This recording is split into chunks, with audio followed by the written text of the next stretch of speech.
बड़ी खबर के साथ शुरुआत कर रहे हैं। कुवैत अग्निकांड में मरने वालों का आंकड़ा 49 पहुंच गया है। यह बहुत बड़ी खबर इस वक्त हमको मिल रही है। कुवैत अग्निकांड में मरने वालों का आंकड़ा बढ़कर 49 पहुंच चुका है। बहुत दुख के साथ हमको यह सूचित करना पड़ रहा है। हमें जो जानकारी मिल रही है उसके मुताबिक 40 भारतीयों की झुलसकर मौत हो गई है। 40 भारतीयों की झुलसकर मौत हो गई है। यह बड़ी खबर इस वक्त हमको मिल रही है। हादसे वक्त ये लोग सो रहे थे, 40 भारतीयों की मौत हो गई है। ये आपको बता दें, कुवैत के मंगाफ शहर की एक इमारत, ये जो आप देख रहे हैं, इमारत में आग लगने से मरने वालों का आंकड़ा अब 49 पहुंच चुका है। अब तक की जानकारी के मुताबिक मरने वालों में 40 भारतीय हैं। कुवैत टाइम्स की रिपोर्ट के मुताबिक बिल्डिंग में 160 से ज्यादा लोग रह रहे थे। ज्यादातर इंडियंस थे, ज्यादातर भारतीय थे। ये वो इमारत, जब कुवैत में अग्निकांड हुआ, भयावह तस्वीरें, भयानक तस्वीरें, खौफनाक तस्वीरें। 40 भारतीय झुलस गए हैं, उनकी मौत हो गई है, दर्दनाक मौत हुई है। बहुत दुख के साथ ये बताना पड़ रहा है। इस वक्त की सबसे बड़ी खबर है, बिल्डिंग में आग लगी, 6 मंजिला इमारत जलकर खाक, सोते वक्त आई मौत और कई भारतीय झुलसे। भारत सरकार एक्शन में है, इस बात को भी समझिए।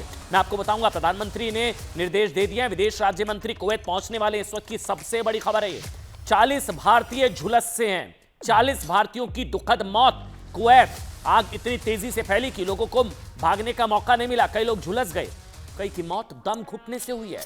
फायर ब्रिगेड की टीम मौके पर पहुंची और करीब 63 लोगों को 63 लोगों को रेस्क्यू किया गया। 49 लोगों की मौत हो गई, 40 भारतीय हैं। बताया जा रहा है कि करीब सुबह 6 बजे ये 6 मंजिला इमारत की, ये वो इमारत, उसके ग्राउंड फ्लोर की किचन में आग लगी। पूरी इमारत इसकी चपेट में आ गई। कई लोग इमारत के अंदर फंसे रहे काफी देर तक। कई लोगों की दम घुटने से मौत हुई, कई लोगों को रेस्क्यू किया गया। 63 लोगों को रेस्क्यू किया गया। 40 भारतीयों की मौत हुई है, कुल 49 लोगों की मौत हुई है। कुवैत मामले में प्रधानमंत्री नरेंद्र मोदी ने तुरंत एक्शन लिया। विदेश राज्य मंत्री कीर्तिवर्धन सिंह, बड़ी खबर एक और आपको बता दें, कीर्तिवर्धन सिंह को बैठक के लिए बुलाया। विदेश राज्य मंत्री कीर्तिवर्धन सिंह ने बताया कि वो पीएम मोदी से बैठक के बाद तुरंत कुवैत रवाना हो रहे हैं। बड़ी खबर एक और, विदेश राज्य मंत्री कीर्तिवर्धन सिंह ने भी बताया कि वो मोदी से बैठक के बाद, प्रधानमंत्री से बैठक के तुरंत बाद कुवैत के लिए रवाना हो रहे हैं, क्योंकि वहां भारतीयों पर संकट है। 40 भारतीयों की दर्दनाक मौत हो गई है। हेल्पलाइन नंबर जारी करना पड़ा है घायलों की मदद, और वहां लोगों से मिलेंगे। मृतकों के शवों को भारत लाने की कार्रवाई में मदद की जाएगी। विदेश राज्य मंत्री कीर्तिवर्धन जी, वो प्रधानमंत्री नरेंद्र मोदी से मुलाकात के बाद, बैठक के बाद वो कुवैत के लिए रवाना होंगे। हादसे के बाद कुवैत के गृह मंत्री का कहना है कि इमारत में कई लोग अवैध रूप से रह रहे थे, जितनी कैपेसिटी थी उससे ज्यादा लोग रह रहे थे। बिल्डिंग के मालिक को गिरफ्तार करने का आदेश दे दिया गया। उन्होंने कहा कि रियल एस्टेट मालिक के लालच की वजह से ये हुआ है, ये अग्निकांड। ज्यादा किराए के लालच में बिल्डिंग में ज्यादा लोगों को एक कमरे में ठहरा दिया गया। इमारत की सुरक्षा व्यवस्था को ताक पर रख दिया गया। 2 अलग अलग तस्वीरें। वैसे आपको ये भी बता दें, कुवैती स्वास्थ्य मंत्रालय का भी एक और अपडेट आ रहा है। कुवैती स्वास्थ्य मंत्रालय ने कहा है कि आग के कारण लगभग 43 लोगों को अस्पताल में भर्ती कराया गया। 43 भारतीय राजदूत ने, ये आप तस्वीरें भी देख रहे हैं इस वक्त, ये आप तस्वीरें जो देख रहे थे, दरअसल भारतीय राजदूत ने अस्पताल जाकर जो जख्मी हैं उनसे मुलाकात की है, उन्हें पूरी मदद का भरोसा दिया है। ये तस्वीरें भी हम आपको दिखा रहे हैं जब आग के बाद लोगों को, अच्छा ये वो तस्वीरें हैं, इसको जरा फुल स्क्रीन पर दिखाइए। और ये तस्वीरें थोड़ा विचलित कर सकती हैं फुल, ये देखिए आप, जब ये हादसे के बाद जब लोगों को रेस्क्यू किया गया, ये उस वक्त की तस्वीरें हैं। ये हादसे के बाद जब लोगों को रेस्क्यू किया गया, ये उस वक्त की तस्वीरें। कुवैत अग्निकांड में 49 लोगों की मौत हो गई है। 40 जो हैं वो भारतीय हैं। लेबर कैंप एक तरीके से था, वहां पर 160 के करीब लोग रह रहे थे। 63 लोगों को रेस्क्यू किया गया और वहां से जब लोगों को बचाया गया, किसी तरह से रेस्क्यू किया गया। कुछ लोग आधे जले हुए थे, कुछ तस्वीरें, बहुत तस्वीरें, हम कुछ तस्वीरें आपको नहीं दिखा पा रहे हैं, कुछ चीजें ब्लर भी हमको करनी पड़ी क्योंकि बहुत दर्दनाक तस्वीरें हैं, बहुत खौफनाक तस्वीरें हैं ये। 40 भारतीयों की मौत हो गई है, 40 भारतीयों की मौत हुई है। प्रधानमंत्री नरेंद्र मोदी ने भी इस पर पोस्ट किया है, आपको बता दें। उन्होंने लिखा है कि कुवैत शहर में आग लगने की घटना दुखद है। प्रधानमंत्री नरेंद्र मोदी ने लिखा, उन्होंने लिखा कि मेरी संवेदनाएं उन लोगों के साथ हैं जिन्होंने अपने प्रियजनों को खो दिया। मैं प्रार्थना करता हूं कि जख्मी लोग जल्द से जल्द ठीक हो जाएं। कुवैत में भारतीय दूतावास स्थिति पर बारीक नजर रख रहा है, ये प्रधानमंत्री ने कहा है। प्रभावितों की सहायता के लिए वहां के अधिकारियों के साथ मिलकर काम कर रहा है। एस जयशंकर विदेश मंत्री, उनका भी बयान आया है। कुवैत शहर में आग लगने की घटना की खबर, ये प्रधानमंत्री नरेंद्र मोदी ने जो लिखा है वो हम आपको बता रहे हैं। मेरी संवेदना उन सभी लोगों के साथ है जिन्होंने अपने परिजनों को खो दिया है। मैं प्रार्थना करता हूं कि घायल लोग जल्द से जल्द ठीक हो जाएं। और विदेश मंत्री एस जयशंकर ने क्या, ये देखिए ये प्रधानमंत्री का ट्वीट। और आपको बता दें विदेश मंत्री एस जयशंकर, उन्होंने कहा कि कुवैत शहर में आग लगने की घटना की खबर सुनकर बहुत दुख हुआ। ये उनका ट्वीट। हमारे राजदूत शिविर में गए हैं, दुखद रूप से अपनी जान गंवाने वालों के परिवारों के प्रति गहरी संवेदना, घायलों के शीघ्र और पूर्ण स्वस्थ होने की मैं कामना करता हूं। हमारा दूतावास इस संबंध में सभी संबंधित लोगों की पूरी सहायता प्रदान करेगा। बड़ी खबर इस वक्त की है, दुखद खबर है। एक बार फिर से मैं आपको बता रहा हूं, तस्वीर आपके सामने। 49 लोगों की मौत, 40 भारतीय, 63 को बचा लिया गया है। वहां पर राहत और बचाव का काम अभी भी चल रहा है। 5वां अपडेट जल्दी से नोट कर लीजिए। विदेश राज्य मंत्री कीर्तिवर्धन जो हैं वो प्रधानमंत्री नरेंद्र मोदी से मुलाकात के बाद कुवैत रवाना होने वाले हैं। और अब आगे बढ़ेंगे। बात 3 दिन में 3 आतंकी हमलों की। देखिए इस मामले पर एक बड़ी खबर यह है, जम्मू कश्मीर विधानसभा चुनाव आतंकवादियों के निशाने पर था। ये एक्सक्लूसिव जानकारियां हमारे पास हैं। पीओके में 3 महीने पहले साजिश रची गई। इसी पैटर्न पर और आतंकी हमले भी हो सकते हैं। अमरनाथ यात्रा को भी निशाना बनाया जा सकता है। ये हमारे सूत्र बता रहे हैं। जो 3 दिन में जो 3 आतंकी हमले हुए हैं, अमरनाथ यात्रा को भी निशाना बनाया जा सकता है। जम्मू के रूट को आतंकी टारगेट कर सकते हैं। और साथ ही बदले के लिए भी सेना मैदान में उतर चुकी है।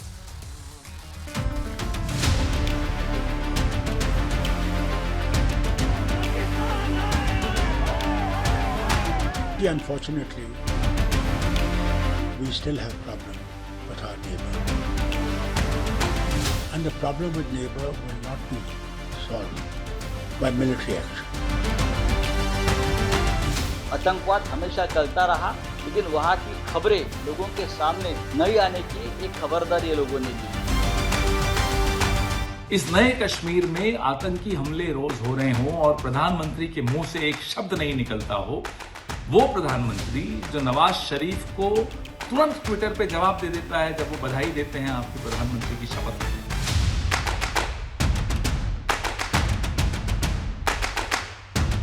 सर्च ऑपरेशन चल रहे हैं।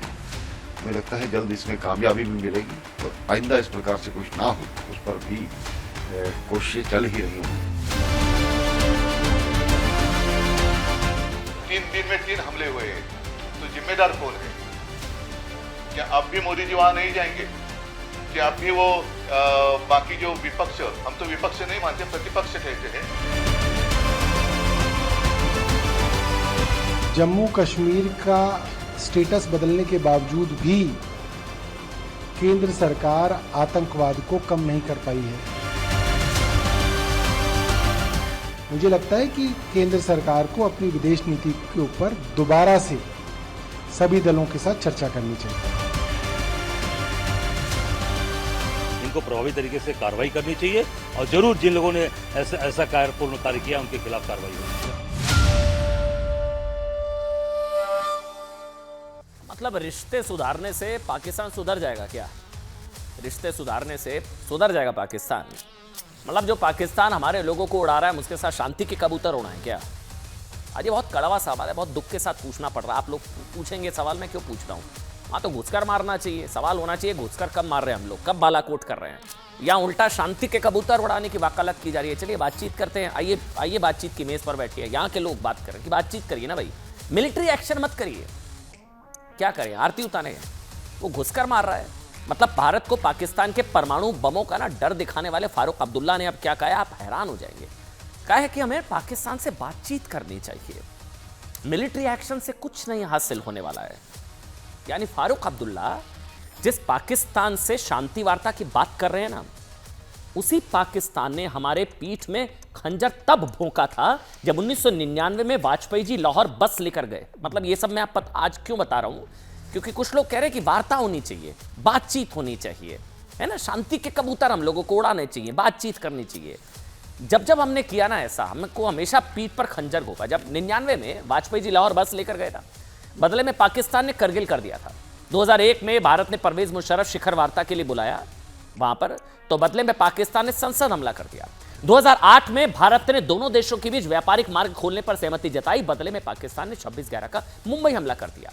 2015 में मोदी नवाज शरीफ से मिलने पाकिस्तान चले गए थे, वहां जाकर मुलाकात की। क्या मिला हमें बदले में? बदले में पाकिस्तान ने पठानकोट कर दिया। और अब उसी पाकिस्तान के लिए फारूक अब्दुल्ला कह रहे हैं कि बातचीत कीजिए ना, मिलिट्री एक्शन मत करिए। मर रहे हैं आतंकी, दर्द किसी और को हो रहा है। 2 मार दिए हमने, 2 बदला लिया जा रहा है। आतंकी मर रहे हैं, दर्द किसी और को हो रहा है। बातचीत करिए ना। मतलब भारत को पाकिस्तान से बात करनी चाहिए, आप लोग तय करिए भाई। मतलब आप सोचिए, अमेरिका का कोई नेता कभी कहता कि 9/11 अटैक करने वालों से बातचीत होनी चाहिए? ओसामा को मारने की क्या जरूरत? ओसामा जी को मारने से कुछ हासिल नहीं होने वाला, किसी ने कहा? कभी इजराइल का कोई नेता कहेगा कि उसने नागरिकों की हत्या करने वालों से बातचीत नहीं की, सैन्य कार्रवाई से कुछ हासिल नहीं होगा? ये सिर्फ हमारे देश में संभव है कि जिस पाकिस्तान की वजह से पिछले 77 साल से भारतीयों का खून बह रहा है ना, उसी से बातचीत की वकालत होती है, उसी पाकिस्तान का सम्मान करने की नसीहत दी जाती है। कहा जाता है कि इज्जत अफजाई होनी चाहिए पाकिस्तान की, पाकिस्तान से व्यापारिक संबंध बेहतर होने चाहिए, पाकिस्तान से बातचीत होनी चाहिए। और आज भी जब पाकिस्तान हमारे घर में घुसकर अपने आतंकवादियों को भेजकर हमारे लोगों को मरवा रहा है, हिंदू श्रद्धालुओं की हत्या की है उसने, नरसंहार किया है, ये सवाल नहीं उठ रहा है कि पाकिस्तान को मुंह तोड़ जवाब कब देंगे? हमारा विपक्ष पूछे ना कि पाकिस्तान को घर में घुसकर मारो, एक और बालाकोट करो, सर्जिकल स्ट्राइक पार्ट 3 करो। भारत पीओके में घुसकर सर्जिकल स्ट्राइक कब करेगा?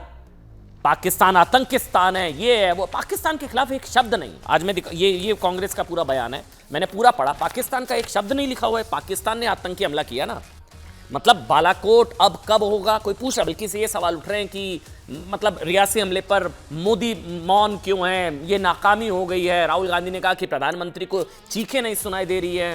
वहां सेना एक्शन में है, सरकार सेना एक्शन मोड में है, बदला लिया जा रहा है, आतंकवादियों को चुन चुन कर ढेर किया जा रहा है, और बदला पूरा होगा 48 से 72 घंटे के अंदर अंदर। लिख कर ले लीजिए, ये हुआ है।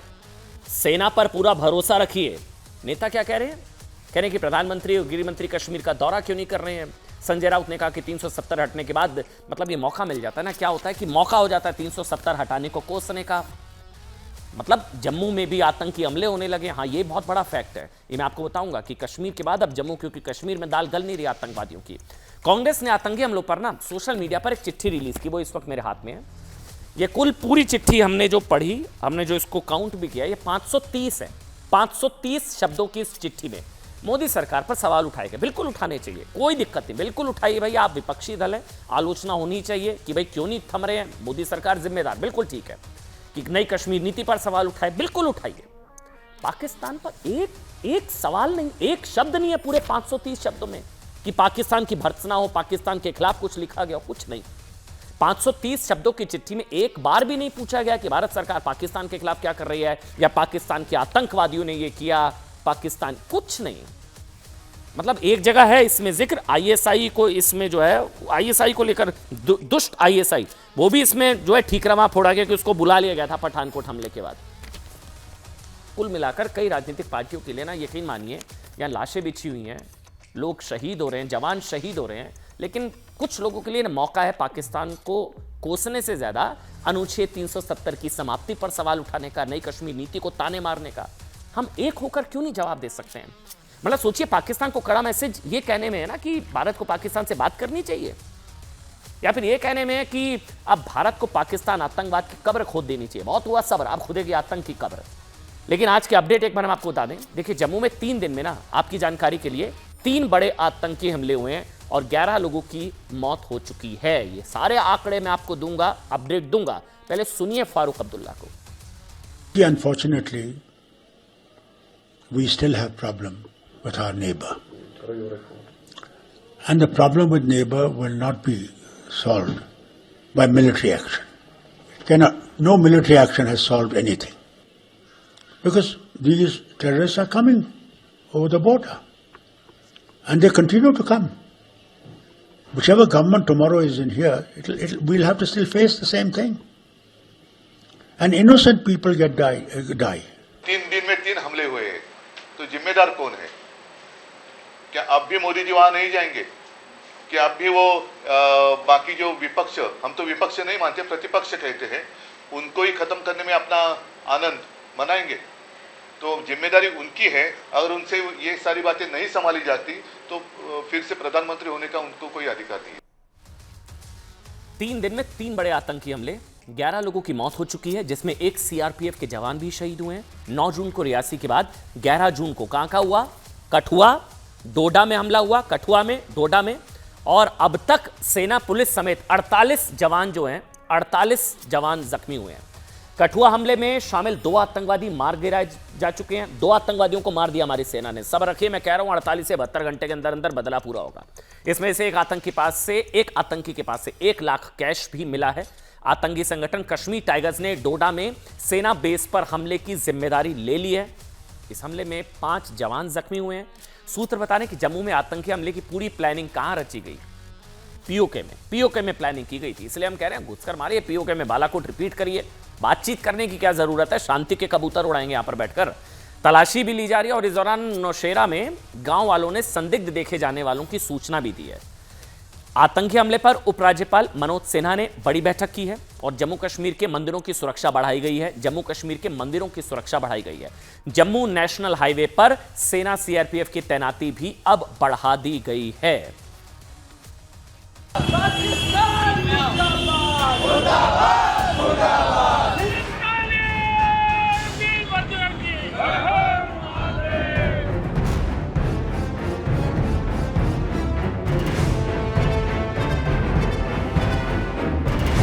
बहत्तर घंटे में 3 जगहों पर पाकिस्तानी आतंकियों ने हमला किया। रियासी, कठुआ और डोडा में आतंकियों ने नापाक हरकत की है। जिन्होंने जम्मू में खून बहाया है, उन्हें एक एक कर जहन्नुम पहुंचाया जा रहा है।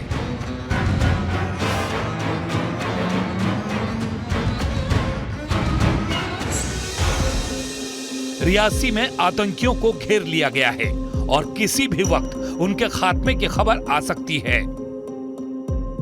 लेकिन पिछले 3 दिन में आतंकियों ने जिस तरह से जम्मू की 3 जगहों पर दहशतगर्दी की है, वो बड़ी साजिश की तरफ इशारा करती है, क्योंकि खुफिया सूत्रों से लगातार खबरें आ रही हैं कि पीओके में पाकिस्तान ने आतंकी लॉन्च पैड से भारत पर बड़े हमले की प्लानिंग की।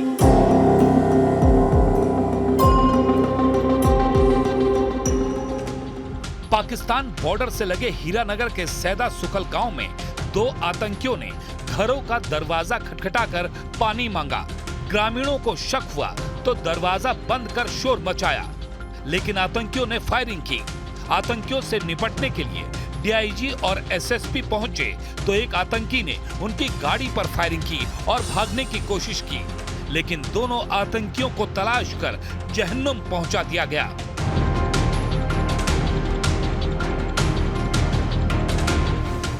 कठुआ में मारे गए आतंकियों के पास से बरामद सामान की एक्सक्लूसिव तस्वीर न्यूज़ 18 इंडिया को मिली है। इस तस्वीर में खाने पीने का पूरा सामान नजर आ रहा है। आतंकियों के पास दवाइयां, पेन किलर, ड्राई फ्रूट्स, चने, chocolate bar, handset, antenna, 1 lakh cash, M4 carbine, AK-47 बरामद हुई। मतलब साफ है कि आतंकी लंबे समय तक यहां छिपे रहने और साजिश की प्लानिंग के लिए आए थे। 2 आतंकवादियों को मार गिराया गया है और अभी सर्च ऑपरेशन इलाके में चल रहा है। ये नया इन्फिल्ट्रेटेड ग्रुप है जिसमें कि इस इलाके में आया है और ज्यादा आतंकवादियों के छिपे होने की भी संभावना है। तारीख 11 जून रात 1-2 बजे, जगह डोडा, जम्मू। आतंकियों ने पठानकोट हाईवे पर 4 राष्ट्रीय राइफल्स और पुलिस की ज्वाइंट चेकपोस्ट पर फायरिंग की। आतंकी हमले में 5 जवान और 1 स्पेशल पुलिस ऑफिसर घायल हुए। हमले की जिम्मेदारी आतंकवादी संगठन कश्मीर टाइगर्स ने ली है। डोडा और रियासी में हमला करने वाले आतंकियों की चप्पे चप्पे में तलाशी ली जा रही है। वहीं कठुआ आतंकी हमले में शहीद सीआरपीएफ जवान को देश ने श्रद्धांजलि दी। इस बीच जम्मू के नौशेरा में कुछ संदिग्ध देखे गए, जिसके बाद गांव वालों ने सुरक्षा बलों को जानकारी दी। इसके बाद स्थानीय पुलिस और सेना ने नौशेरा में सर्च ऑपरेशन शुरू कर दिया। घाटी में 3 दिन में 3 आतंकी हमले महज इत्तेफाक तो नहीं हो सकते। लोकसभा चुनाव के दौरान जम्मू कश्मीर में बम्पर वोटिंग ने आतंकियों की नींद उड़ा दी है। उन्हें अपने वजूद और सपोर्ट बेस की चिंता होने लगी है। अब जल्द ही विधानसभा चुनाव की बात चल रही है। कुछ ही हफ्तों में अमरनाथ यात्रा भी शुरू होने वाली है। ऐसे में इन हमलों के जरिए आतंकी दहशत का माहौल बनाना चाहते हैं। शांति का माहौल इलेक्शन से पहले बना हुआ था। काफ़ी दिनों से कोई घटना नहीं हो रही थी, छोटी मोटी घटनाओं के अलावा। जब इलेक्शन में बढ़ चढ़ के लोगों ने हिस्सा लिया और वोट किया तो हमारे पड़ोसी देश की नींद हराम हो गई। और जो ग्रुप सिर्फ इस बात का एजेंडा चलाते हैं कि भारत का विरोध कैसे किया जाए या भारत में अशांति कैसे पैदा की जाए, तो उन लोगों की सस्टेनेंस पे खतरा खड़ा हो गया। और जानते हैं सबसे चिंता वाली बात यह है कि पहले जहां होता ना कश्मीर में आतंकी हमला, कश्मीर में आतंकी हमला, कश्मीर आतंकी हमलों के लिए कुख्यात था। वही अब जम्मू आतंकी हमलों का नया गढ़ बन गया। अब जम्मू पहुंच रहे हैं आतंकवादी। देखिए, कई एक्सपर्ट्स ये बताते हैं कि 90 के दशक में राजौरी और पुंछ का इलाका, भी समझना चाह रहे होगे ना, कश्मीर से जम्मू की तरफ आतंकवादी बढ़ रहे हैं। दरअसल राजौरी और पुंछ का इलाका आतंकवादियों का गढ़ होता था। LOC के पास राजौरी है और इसी के रास्ते आतंकवादी भारत में घुसपैठ करते थे। नक्शे को ध्यान से अगर आप समझ पाएंगे तो आप देख पाएंगे पहले कश्मीर में आतंकवादी हमले, थोड़ा सा अगर हम जूम कर पाए कैमरे को, देखिए पहले कश्मीर में आतंकवादी हमले होते थे। कश्मीर से अब नीचे की तरफ जम्मू की तरफ ये आतंकवादी बढ़ रहे हैं। ये जम्मू की तरफ, जम्मू, रियासी, कठुआ, जम्मू में अब 3 दिन में 3 आतंकी हमले जो हैं वो इस तरफ इशारा कर रहे हैं। पहले क्या होता था, कश्मीर में इस तरह के आतंकवादी हमले होते थे ज्यादातर और कश्मीर आतंकवादियों का गढ़ हुआ करता था। लेकिन अब जम्मू की तरफ ये लोग बढ़ रहे हैं आतंक। अब इसके पीछे वजह कई है, कुछ वजह जो बताई जा रही है कि अचानक जम्मू में, एक तो ये कि कश्मीर में इन लोगों का एक तरीके से आप कह सकते हैं लोकल सपोर्ट खत्म हो रहा है। कश्मीर में आतंकवाद की कमर टूट रही है। कश्मीर में वहां पर जो इन्फॉर्मर्स हैं वो आतंकवादी हमलों से इतने परेशान हो चुके हैं। लेकिन ऑपरेशन क्लीन की वजह से, जिसका बार बार जिक्र किया जा रहा है, पहली वजह क्या हो सकती है, देखिए कि कश्मीर में लोकल सपोर्ट जो है, कश्मीर में लोकल सपोर्ट घटा है और इसलिए टारगेट जम्मू शिफ्ट हो रहा है, नंबर 1। नंबर 2, अगली वजह क्या है? अगली वजह है आतंकी मैसेज देना चाहते हैं कि 370 की समाप्ति के बाद शांति नहीं है। वैसे कश्मीर में घाटी में शांति है, इसलिए जम्मू की तरफ वहां पर बौखलाहट है, नंबर 2। नंबर 3, अगली वजह क्या है? कश्मीर में भारी सुरक्षा बल तैनात हैं, जम्मू में कई इलाके सॉफ्ट टारगेट हैं। सॉफ्ट टारगेट, कश्मीर में दाल नहीं गल रही है।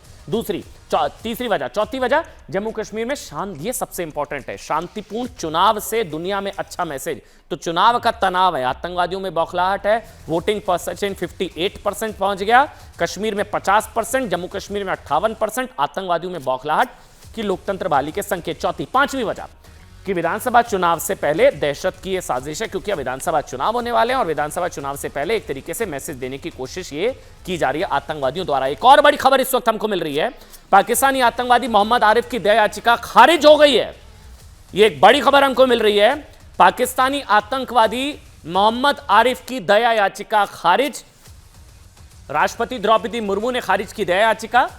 ये आपको बता दें, लाल किले पर जो आतंकी हमला हुआ था ना, ये उसका दोषी आतंकवादी आरिफ, लाल किले आतंकी हमले का दोषी, इसकी तस्वीर भी आप देखिए, ये आतंकवादी, पाकिस्तानी आतंकवादी आरिफ, इसको मौत की सजा मिली। दया याचिका राष्ट्रपति ने खारिज कर दिया। ये बड़ी खबर, 22 दिसंबर 2000 को हुआ था लाल किला आतंकी हमला। लाल किला आतंकी हमला और उसका पाकिस्तानी आतंकवादी जिसने दया याचिका लगाई थी राष्ट्रपति के पास, जमाना बदल गया है और अब आतंकवादियों को दया याचिका नहीं मिलती साहब। राष्ट्रपति द्रौपदी मुर्मू ने दया याचिका खारिज कर दी है। और अब बात करेंगे देश की राजधानी दिल्ली के जल संकट की, जिसको लेकर आज सुप्रीम कोर्ट ने केजरीवाल सरकार को कड़ी फटकार लगाई और सीधे सीधे कह दिया कि अगर आपसे नहीं हो पा रहा है ना तो हमको बताइए।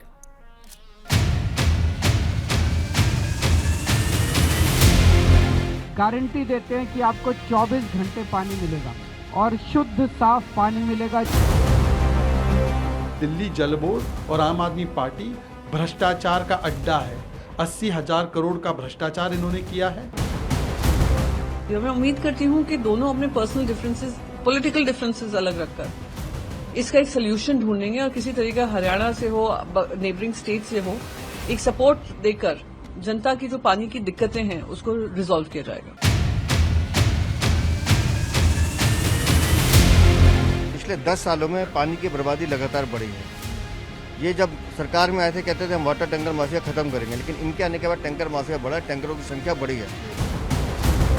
पानी की लाइन डाल दी, बस खाली दिखावेगी, और लाइन की बोली तो उन्होंने कोई सुनवाई नहीं करी। अब जब से चुनाव खत्म हुए हैं पानी बिल्कुल नहीं आता है। हरियाणा सरकार के झूठ का पर्दाफाश हो गया है। ये बिल्कुल साफ हो गया है कि हरियाणा सरकार 1050 क्यूसेक पानी के बजाय 985 क्यूसेक पानी मात्र रिलीज कर रही है। दिल्ली के लोगों को इंसाफ दिलाया जाए और टैंकर माफिया को जेलों में बंद किया जाए। सुप्रीम कोर्ट ने ये निर्णय दिया था कि हिमाचल जो पानी दे एक्स्ट्रा और हरियाणा जो है यहाँ तक पहुँचाए, उसको लेकर के हरियाणा की जिस तरह से सरकार में सक्रियता चाहिए वो नहीं दिख रही है। दिल्ली और हिमाचल के बीच में हरियाणा आता है, मेन हरियाणा गवर्नमेंट को देखना है कि वो क्यों नहीं छोड़ रही।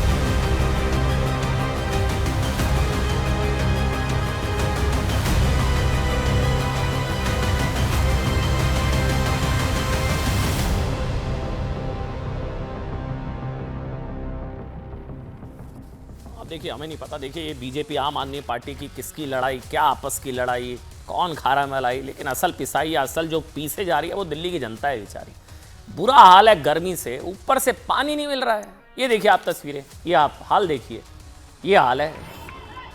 मतलब एक तो गर्मी का टॉर्चर, गर्मी का पारा 45, 47, 48, ऊपर से बेचारे दिल्ली वालों का हाल देखिए।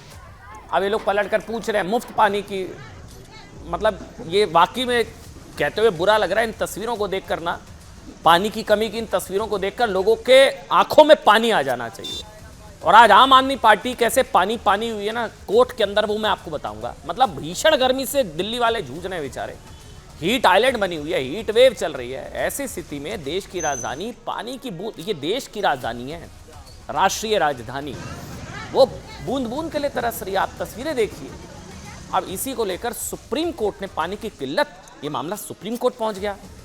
टैंकर माफिया पर दिल्ली सरकार को फटकार लगा दी। टैंकर माफिया, सुनिए क्या कहा, सुनिए। सुप्रीम कोर्ट ने कहा, ऐसा कहा जाता है कि दिल्ली में टैंकर माफिया काम कर रहा है। सुप्रीम कोर्ट ने कहा कि टैंकर माफिया पर अगर आप इस पर कार्रवाई नहीं करते तो इस मामले को दिल्ली पुलिस को सौंप देंगे। दोबारा सुनिए क्या कहा सुप्रीम कोर्ट ने, कि टैंकर माफिया, ऐसा कहा जाता है, काम कर रहा है, अगर आप इस पर कार्रवाई नहीं करते तो इस मामले को दिल्ली पुलिस को सौंप देंगे। आपसे नहीं हो रहा है तो हमें बताइए। कुल मिलाकर यह कह दिया सुप्रीम कोर्ट ने। इसके अलावा सुप्रीम कोर्ट ने दिल्ली सरकार को ऑर्डर दिया है कि वो हलफनामा दाखिल करके बताए कि उसने दिल्ली में पानी की बर्बादी रोकने के लिए क्या क्या कदम उठाए। पानी की बर्बादी रोकने के लिए क्या क्या कदम उठाए। सोचिए, स्थिति तब है जबकि दिल्ली में ना 40% पानी लीकेज से बर्बाद हो जाता है। 40% पानी बर्बाद हो जाता है। यहाँ एक एक बूंद के लिए बेचारे दिल्ली वाले तरस रहे हैं। देखिए, पानी का टैंकर आता है, लोग ऐसे दौड़ पड़ते हैं बेचारे, आंखों में पानी आ जाना है तस्वीरें देखकर। मतलब दिल्ली का 54% पानी का हिसाब ही नहीं है। 40% बर्बाद, 54 का हिसाब नहीं है। ये हमारा दावा नहीं है साहब, ये दावा उपराज्यपाल वीके सक्सेना जी का है। सरकारी आंकड़े होंगे, वीके सक्सेना ने दिए होंगे। वीके सक्सेना ने कहा एलजी ने कि केजरीवाल सरकार ने कोई समर एक्शन प्लान ही नहीं बनाया। सीएम जेल में, इसका ये मतलब थोड़ी ना बाहर दिल्ली वाले पानी के लिए तरसेंगे, क्योंकि पानी की कमी को लेकर ही केजरीवाल जी को सबसे पहले चिंता हुई थी। जब आतिशी जी को, जब वो जेल गई थी, उनको ऑर्डर दिया था कि देखिए गर्मी में पानी की प्रॉब्लम ही होनी चाहिए, याद है आपको। अब वो जेल में तो इसका मतलब नहीं है दिल्ली वाले तरसेंगे पानी के लिए। उन्होंने पिछले साल ही केजरीवाल सरकार को इसके लिए चेतावनी दी थी बकौल एलजी। अगर एलजी का दावा सही है, देखिए हमें नहीं पता वो क्या दावा कर रहे हैं, सही है, इनकी आपसी लड़ाई है, लेकिन ये सब नहीं होना चाहिए। लेकिन अगर एलजी का दावा सही है तो एक और केजरीवाल सरकार ने पिछले कई साल में लीकेज रोकने के लिए जर्जर पाइपलाइंस ठीक नहीं की गई और दिल्ली को टैंकर माफिया के भरोसे क्या छोड़ दिया गया, क्योंकि मामला तो अभी सुप्रीम कोर्ट पहुंच गया है। आज कोर्ट में सुनवाई के दौरान वो मामला भी सामने आया जिसमें सुप्रीम कोर्ट ने हिमाचल प्रदेश सरकार को हरियाणा के जरिए दिल्ली को 137 क्यूसेक पानी छोड़ने का ऑर्डर दिया था, जिसके बाद हिमाचल प्रदेश सरकार ने लिखित में सुप्रीम कोर्ट को बताया कि उसने 137 क्यूसेक पानी दिल्ली के लिए छोड़ दिया है। तो सुप्रीम कोर्ट में मौजूद हिमाचल प्रदेश सरकार के वकील का कहना था कि अब तक पानी छोड़ा नहीं गया है, पर वो इसके लिए तैयार हैं। सुप्रीम कोर्ट ने इस पर नाराजगी जताई और कहा कि ये कंटेम्प्ट ऑफ कोर्ट है। साथ ही आपको यह भी बता दें, दिल्ली में जल संकट के लिए केजरीवाल सरकार हरियाणा को जिम्मेदार ठहरा रही है कि वहां से पानी नहीं दिया जा रहा है। आम आदमी पार्टी का क्या पक्ष है वो भी बताना जरूरी है। केजरीवाल सरकार, आम आदमी पार्टी का कहना है कि हरियाणा से कम पानी मिल रहा है, ये पानी का जो संकट है, हरियाणा पानी नहीं दे रहा है और दिल्ली के जल संकट को दूर करने के लिए हिमाचल प्रदेश की तरफ से हरियाणा के रास्ते जो पानी छोड़ा गया था वो सरप्लस पानी भी हरियाणा नहीं दे रहा है। अब दूसरी तरफ भीषण गर्मी की वजह से पानी की जरूरत बढ़ गई है, इसलिए दिल्ली में पानी का ये संकट है। जबकि बीजेपी क्या कह रही है, ये आम आदमी पार्टी का पक्ष हो गया कि हरियाणा में बीजेपी की सरकार, सैनी साहब मुख्यमंत्री है, वो पानी नहीं दे रहे हैं दिल्ली वालों को। अब बीजेपी क्या कह रही है, बीजेपी कह रही है आम आदमी पार्टी पर झूठ बोलने का आरोप लगा रही है। आज सुप्रीम कोर्ट से केजरीवाल सरकार को फटकार के बाद दिल्ली बीजेपी अध्यक्ष वीरेंद्र सचदेवा ने टैंकर माफिया के खिलाफ पुलिस में शिकायत दर्ज कराई है। उनका आरोप है कि दिल्ली की आम आदमी पार्टी सरकार टैंकर माफिया को संरक्षण दे रही है। हरियाणा से तो पूरा पानी भेजा जाता है।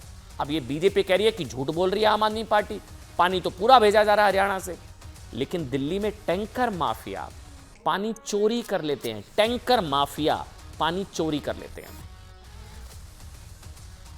दिल्ली में पानी की चोरी की जा रही है, उसके हमने लगातार एविडेंस दिए हैं। आज हमने साक्ष्य दिल्ली पुलिस को भी दिए हैं और कहा है कि जितने भी टैंकर माफिया या जो भी भ्रष्ट अधिकारी या नेता इसमें शामिल हैं उनके खिलाफ कार्रवाई की जाए और दिल्ली को प्यासा मारने की साजिश जो लोग रच रहे हैं उनके खिलाफ कड़ी से कड़ी कार्रवाई। सुप्रीम कोर्ट ने भी आज इस बात को कहा है कि पानी के वेस्टेज को रोकने के लिए टैंकर माफिया पर किसी तरीके की कोई कदम नहीं उठाए, दिल्ली सरकार को फटकार लगाई है। तो वो फटकार लगनी चाहिए जी। पिछले 10 सालों में पानी की बर्बादी लगातार बढ़ी है। ये जब सरकार में आए थे कहते थे हम वाटर टैंकर माफिया खत्म करेंगे, लेकिन इनके आने के बाद टैंकर माफिया बढ़ा, टैंकरों की संख्या बढ़ी है। हरियाणा सरकार के झूठ का पर्दाफाश हो गया है। ये बिल्कुल साफ हो गया है कि हरियाणा सरकार 1050 क्यूसेक पानी के बजाय 985 क्यूसेक पानी मात्र रिलीज कर रही है। और क्योंकि वो 985 क्यूसेक्स रिलीज कर रहे हैं तो वो अपने इवेपोरेशन लॉसेस, ट्रांसमिशन लॉसेस की वजह से आते आते दिल्ली में और भी कम हो जा रहा है। लेकिन जिम्मेदारी तो आम आदमी पार्टी की है ना भाई, मतलब हर चीज में उधर थोड़ी ना ठीकरा फोड़ दिया जाएगा, ये नहीं हो रहा तो वो जिम्मेदार, वो नहीं हो रहा तो वो जिम्मेदार। अब तो सुप्रीम कोर्ट भी कह रहा है आपसे नहीं हो रहा तो हमें बताइए। दिल्ली पुलिस टैंकर माफिया पर एक्शन लेगी।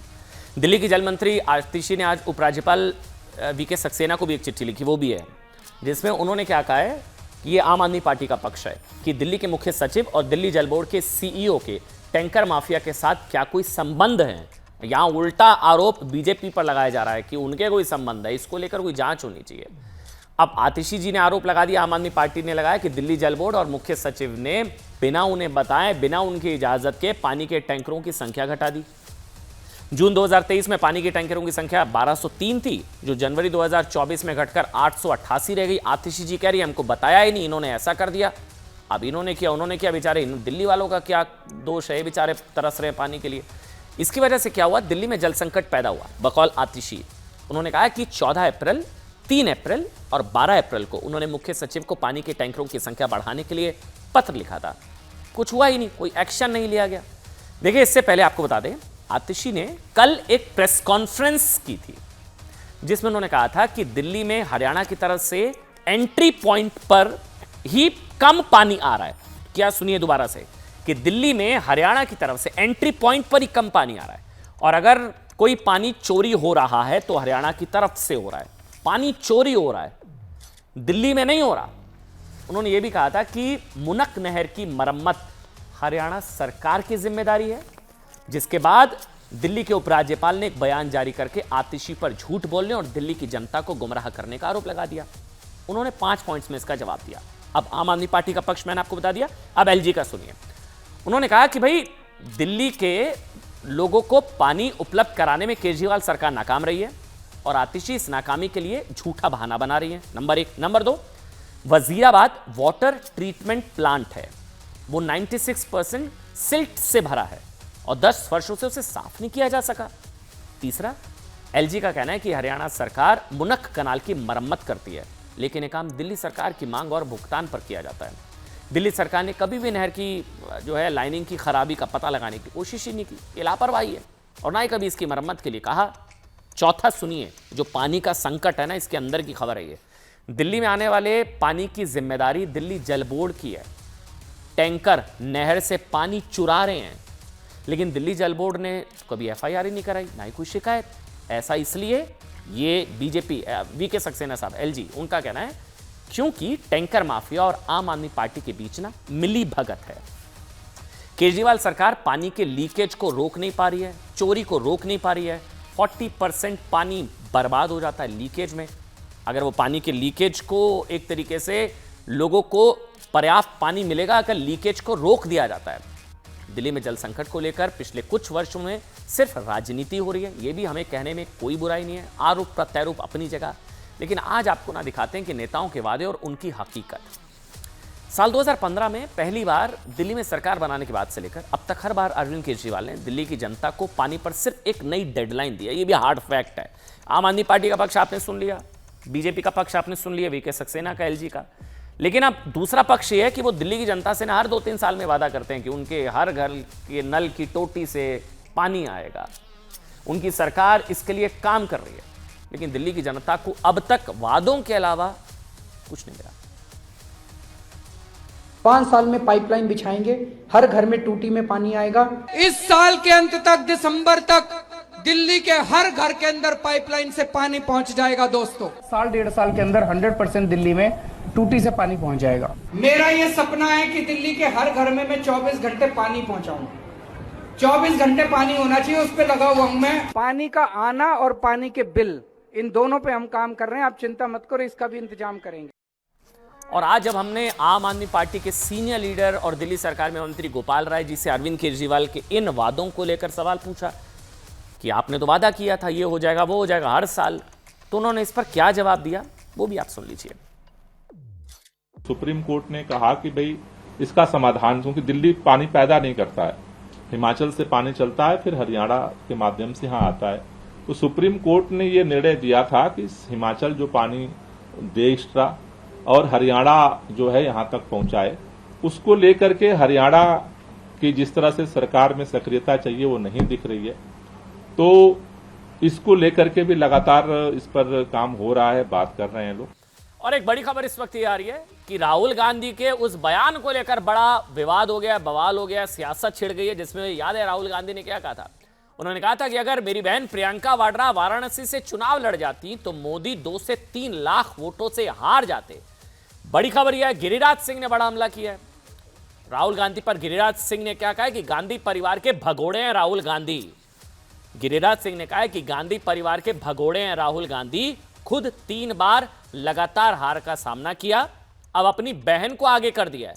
गिरिराज सिंह का बड़ा बयान, गांधी परिवार का भगोड़ा बताया राहुल गांधी को।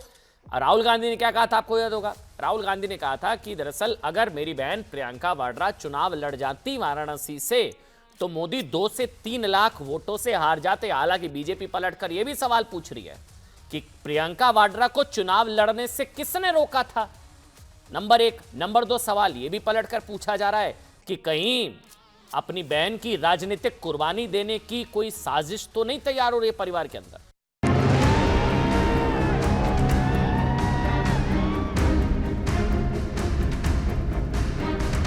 अगर ये लड़ गई होती तो आज हिंदुस्तान के प्रधानमंत्री 2-3 लाख वोटों से वाराणसी का चुनाव हार जाते।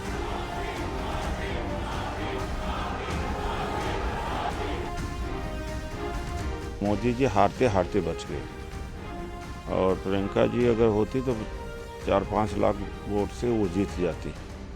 चुनावों के नतीजे अगर पक्ष में आने लगे तो नेताओं के कॉन्फिडेंस का मीटर भी हाई होने लगता है। यही वजह है कि रायबरेली में राहुल गांधी ने नरेंद्र मोदी को लेकर जो बयान दिया उस पर बीजेपी नेता अमित मालवीय ने करारा जवाब दिया है।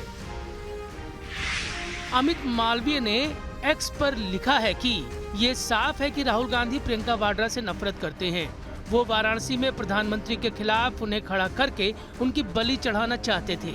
अगर उन्हें जीत का इतना भरोसा था तो उन्होंने काशी से चुनाव क्यों नहीं लड़ा। वो रायबरेली क्यों भाग गए, जहां उनकी मां सोनिया गांधी एक दयालु मां की तरह खड़ी हो गई, जो अपने बच्चे को स्कूल छोड़ने जाती है और कहा मेरे लड़के का ख्याल रखना, जबकि बहन प्रियंका वाड्रा खुशी से ताली बजा रही थी। दरअसल 11 जून को राहुल गांधी रायबरेली और अमेठी की जनता का आभार जताने पहुंचे थे।